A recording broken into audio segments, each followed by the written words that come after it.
कभी तुम्हारे साथ ऐसा हुआ है कि तुम सोने लगे हो और अचानक तुम्हारा ब्रेन सैकड़ों ख्यालात लेकर तुम पर हमला कर देता है और तुम लोगों को कुछ समझ नहीं आती कि अब क्या किया जाए। अगर हाँ, तो सॉरी टू से तुम ओवर थिंकिंग का शिकार हो। ज़्यादा घबराने की ज़रूरत नहीं है, ये कोई बहुत ही कम्प्लेक्स टॉपिक नहीं है। इसको ट्रीट किया जा सकता है बहुत ही आसानी से। तो आज इसी टॉपिक पर मैं बात करने वाला हूँ। तो अस्सलाम वालेकुम, मेरा नाम अब्दुल्ला है और मैं सीए फाइनल का स्टूडेंट हूँ और मेरी पूरी ज़िंदगी ही सेल्फ़ इम्प्रूवमेंट के फेज़ में गुजरी है। तो मेरे इस यूट्यूब चैनल बनाने का मकसद ही तुम्हारी सेल्फ़ इम्प्रूवमेंट और तुम्हारी ग्रोथ ही है। अगर तुम इंटरेस्टेड हो तो you know what to do. So let's start the video. Overthinking क्यों होती है इस चीज़ को मैं किसी और वीडियो के अंदर एक्सप्लेन करूंगा, लेकिन ओवर थिंकिंग किस टाइम पे होती है इस चीज़ का हमें लाजमी पता होना चाहिए। तो ओवर थिंकिंग 3 मौक़ों पर होती है। एक जब तुम सोने लगे हो तब, एक जब तुम कोई काम ना कर रहे हो यानी जब तुम वेले हो बिज़ी ना हो तब, और तीसरा जब तुम कोई कोई काम कर रहे हो तब। मतलब 3 मौक़ों पर ओवर थिंकिंग होती है और मोस्ट कॉमन केस जब तुम सोने लगते हो। ओवर थिंकिंग 3 वजूहात की बिना पर होती है। Number 1 lack of focus, number 2 unproductive lifestyle, uncertainty.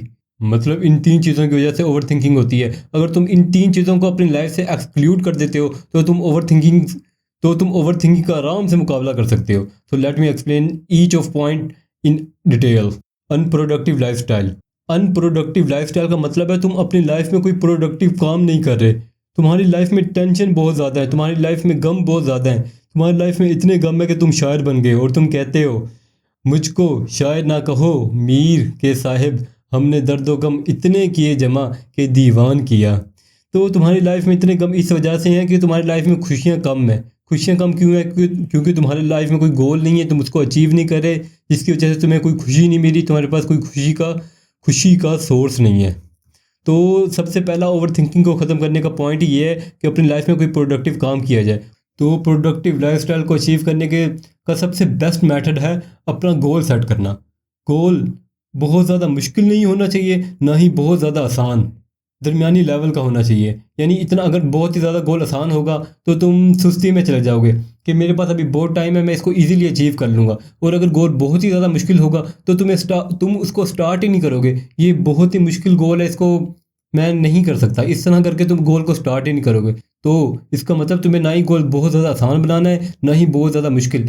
For example तुम एक गोल बनाते हो, मुझे एक एथलीट वाली बॉडी बनानी है, ना ही बहुत ज़्यादा आसान गोल होना चाहिए, ना ही ज़्यादा मुश्किल। मतलब एक तुम्हारा गोल, काफ़ी लोगों का ये गोल होता है कि हमने बस अच्छा लगना है शर्ट के ऊपर से। तो वो क्या करता है, ये इसका बहुत आसान गोल है। उसका मतलब सिर्फ उसको ज़्यादा एक्सरसाइज करने की ज़रूरत नहीं है, बस उसको थोड़ी सी डाइट पर फोकस करने की ज़रूरत है। अगर वो थोड़ी सी डाइट पर फोकस करता है तो उसका जिस्म थोड़ा फूला फूला लगने लग जाता है, शर्ट के ऊपर से वो थोड़ा अच्छा लगने लग जाता है। तो ये तो बहुत आसान गोल था। अब बहुत ज़्यादा मुश्किल गोल भी नहीं बनाना कि मैंने बॉडी बिल्डर जैसी फिजीक बनानी है, जिसको बनाने में कोई 7-8 साल 9 साल 10 साल लग जाते हैं। ये बहुत ज़्यादा मुश्किल गोल हो जाएगा। तो तुम्हारा गोल तुमने बनाना है बहुत दरमियाने लेवल का, ना ही ज़्यादा आसान ना ही ज़्यादा मुश्किल। मैंने एक एथलीट जैसी फिजीक बनानी है 1-2 साल में, जो आसानी से बन जाए। तो इस तरह तुमने अपना एक गोल सेट कर लिया। तो दूसरा स्टेप होगा, तुमने अपना ऑब्जेक्टिव सेट करना है कि मैंने उस गोल तक पहुंचना कैसे है। लेट्स सपोज तुमने अपनी एक गोल बना लिया, मुझे एक एथलीट जैसी बॉडी बनानी है। तो इसका ऑब्जेक्टिव होगा कि मैं नेक्स्ट डे से ही जिम स्टार्ट करूंगा। जिम के अंदर जाके मैं 1 वेट से स्टार्ट करूंगा। फिर नेक्स्ट वीक के अंदर 2 kg, थर्ड वीक के अंदर 10 kg। एग्जाम्पल दे रहा हूँ, एग्जैक्ट ये वेट नहीं हो सकते, हर किसी का इनिशियल लेवल डिफरेंट होता है इस वजह से। तो मतलब कहने का ये, तुमने सबसे पहले एक गोल सेट करना है, उसके बाद ऑब्जेक्टिव। गोल कि मैंने कहाँ जाना है, ऑब्जेक्टिव मैंने कैसे जाना है। तो वो ओवर थिंकिंग की टाइप जो तुम कर रहे होते हैं जब तुम्हारे पास कोई काम नहीं होता, अब तुम्हारे पास करने के लिए काम होगा। तो इस टाइप की ओवर थिंकिंग जो कि उस वक्त होती है कि जब तुम बिज़ी नहीं होते, अब तुम्हारे पास, अब तुम्हें वजह मिल गई बिज़ी होने की, अब ये वाली ओवर थिंकिंग ख़त्म। मगर एक हर्डल जो इस पॉइंट के अंदर आती है वो है लैक ऑफ फोकस। और यही हमारी ओवर थिंकिंग की रीज़न 2 है, लैक ऑफ फोकस। मतलब कि ओवर थिंकिंग तो तब होती है जब तुम कोई काम ना कर रहे हो।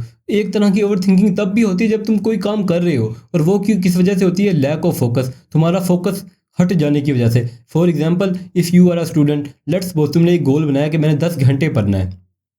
तो क्योंकि मैं तो सीए का स्टूडेंट हूँ, तो मेरे लिए कुछ ये ज़्यादा टाइम नहीं है। तो किसी के लिए टाइम ज़्यादा भी हो सकता है, कम भी हो सकता है। लेट्स सपोज, जस्ट इमेजिन कि एक स्टूडेंट 10 घंटे का अपना एक गोल बनाता है। 5 घंटे पढ़ लेता है वो, फिर वो थोड़ा थक जाता है क्योंकि उसका ब्रेन थक जाता है। जब ब्रेन थकता है वो उसको अपनी बॉडी को मैसेज भेजता है कि बॉडी तू भी थक गई है, और बॉडी इसको तस्लीम कर लेती है क्योंकि इंसान का दिमाग ही इंसान की पूरी बॉडी को कंट्रोल करता है। तो इंसान पूरा का पूरा जिस्म से थका महसूस करने लग जाता है। तो अचानक उसकी नज़र पड़ती है मोबाइल पर। अब यहाँ पर तीसरा पॉइंट जो था ओवर थिंकिंग का वो भी आ जाता है, अनसर्टेनिटी। अब उसके पास दो चॉइसेस होती हैं, या तो वो मोबाइल देखना स्टार्ट कर दे थोड़ा रिलैक्स करने के लिए, और दूसरा उसके पास ये चॉइस होती है कि वो अपनी पढ़ाई कंटिन्यू रखे, 10 घंटे पूरे करे, उसके बाद जो कुछ मर्जी करे। तो यहाँ पे अनसर्टेनिटी आने की वजह से भी ओवर थिंकिंग स्टार्ट हो जाती है कि या तो मैं मोबाइल देखूँ या तो मैं पढूं। तो इस ओवर थिंकिंग को ख़त्म करने का सबसे बेस्ट मेथड है अपनी लाइफ की डिस्ट्रैक्शंस को ख़त्म करो। अगर लेट्स सपोज तुम्हारे पास मोबाइल होता ही नहीं, तो तुम्हें ये ख्याल आना था मैं मोबाइल देखूं नहीं। तो अगर मोबाइल देखने का ख्याल नहीं आता और तुम 5 घंटे बाद थकना था, तुमने लेट जाना था, कुछ देर आंखें बंद करके लेट जाना था, आधे घंटे बाद उठना था, फिर पढ़ाई कंटिन्यू करनी थी और 10 घंटे का गोल कंप्लीट कर लेना था। तो अगर तुम्हारी लाइफ में डिस्ट्रैक्शंस नहीं होंगी तो ये दूसरे लैक ऑफ फोकस की वजह से तुम्हारी ओवर थिंकिंग बिल्कुल ख़त्म हो जाएगी। और तीसरा पॉइंट जिसकी वजह से ओवर थिंकिंग होती है वो है अनसर्टेनिटी। अनसर्टेनिटी का मतलब है तुम्हारे पास चॉइसेस बहुत ज़्यादा हैं। जितनी तुम्हारे पास चॉइसेस होंगी उतनी अनसर्टेनिटी भरेगी, जितनी अनसर्टेनिटी भरेगी उतनी ओवर थिंकिंग भरेगी। मैं इसकी एक एग्जांपल देकर तुम्हें समझाता हूँ कि लेट्स सपोज कि तुम 25 साल के हो गए हो और तुम्हारी शादी की उम्र हो गई है। तो तुम्हारे सामने 10 ऑप्शन तुम्हें दिए जाते हैं, 10 लड़कियां दिखाई जाती हैं। तो अब तुम्हारे पास 10 ऑप्शन है, तो 10 ऑप्शन होने की वजह से तुम बहुत ही ज़्यादा ओवर थिंकिंग करोगे कि एक लड़की देखोगे, उसकी तुम्हें कोई एक हैबिट पसंद आएगी, उस लड़की को पसंद करने लगोगे, तो तुम्हारा दिमाग दूसरी लड़की की तुम्हें करैक्टरिस्टिक्स दिखाना शुरू कर देगा कि उस लड़की के अंदर ये खूबियाँ हैं। तो तुम्हारा दिमाग ओवर थिंकिंग, अनसर्टेनिटी की वजह से ओवर थिंकिंग स्टार्ट कर देगा। तो इस इस टाइप की ओवर थिंकिंग को ख़त्म करने का सबसे बेस्ट मेथड है कि चॉइसेस को कम किया जाए, अनसर्टेनिटी को ख़त्म किया जाए। तो मैं इसकी इसी एग्जांपल को थोड़ा इलैबोरेट करके बताता हूँ, थोड़ा एक्सप्लेन करके बताता हूँ कैसे। लेट्स सपोज तुम थोड़ी सी रिसर्च करते हो कि मैं किस टाइप का बंदा हूँ और मुझे किस तरह की गर्ल के साथ मुझे शादी करनी चाहिए। लेट्स सपोज तो तुम थोड़ी सी डिटेल करते हो, तुम्हें पता चलता है कि तुम हो एक्सट्रोवर्ट बंदे, और जो तुम्हें लड़की चाहिए वो भी एक्सट्रोवर्ट होनी चाहिए, इंट्रोवर्ट नहीं होनी चाहिए। तो लेट्स सपोज तुम्हें 10 लड़कियां दिखाई गई, उसमें से 5 लड़कियां इंट्रोवर्ट थी। अब 5 चॉइसेस ख़त्म, अब सिर्फ और सिर्फ तुम्हारे पास 5 चॉइसेस हैं। अब उन 5 लड़कियों में तुम फर्दर डिटेल अपनी रिसर्च करोगे। उन 5 लड़कियों में से लेट्स सपोज 3 लड़कियां हैं जिनको खाना बनाना, कुकिंग बहुत पसंद है, और तुम ऐसे बंदे हो जिसको खाना बहुत पसंद है। अब ये तुम्हारी चॉइसेस के साथ अलाइन कर रही हैं, मतलब 3 लड़कियां हैं जिनको खाना बनाना पसंद है और तुम्हें खाना खाना पसंद है। अब वो 2 लड़कियां जिनको कुकिंग का शौक़ नहीं था, अब तुम्हारी वो भी ख़त्म। अब तुम्हारे पास 3 ऑप्शन है।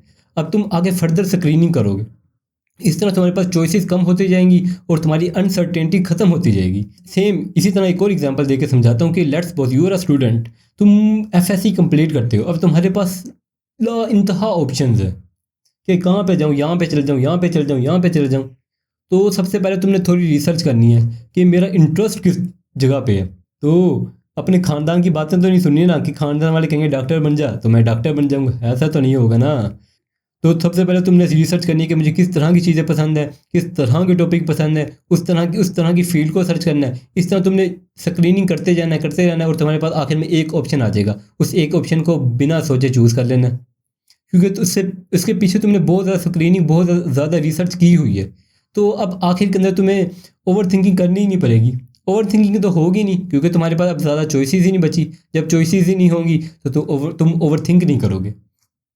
तो मेरे ख्याल में इन 3 पॉइंट, लैक ऑफ फोकस की वजह से जो ओवर थिंकिंग होती है उसको ख़त्म करने के लिए तुम अपनी डिस्ट्रैक्शंस ख़त्म करोगे। अनप्रोडक्टिव लाइफस्टाइल, जो तुम वेले रहते हो, ओवर थिंकिंग करते रहते हो, वो तुम्हारी ख़त्म हो जाएगी। और तीसरा अनसर्टेनिटी, कोई बहुत ज़्यादा तुम्हें ऑप्शन नज़र आते हैं, तुम ओवर थिंक करते हो, उस ऑप्शंस को ख़त्म करोगे, ओवर थिंकिंग ख़त्म। तो ये 3 कॉमन पॉइंट थे जो बहुत ही कॉमन थे, जिसको मैंने एक्सप्लेन करके बता दिया है। तो ये टॉपिक तो बहुत ज़्यादा एक्सप्लेनेबल है। ये जस्ट मैंने 3 पॉइंट डिस्कस किए हैं। इसके फर्दर मैंने 1-2 वीडियोज़ और बनानी है जिसके अंदर मैंने इसी टॉपिक ओवर थिंकिंग को मज़ीद एक्सप्लेन करना है। So if you are interested in more detail then you can consider subscribing me. तो फ़िलहाल के लिए सिर्फ इतना ही। अल्लाह हाफिज़।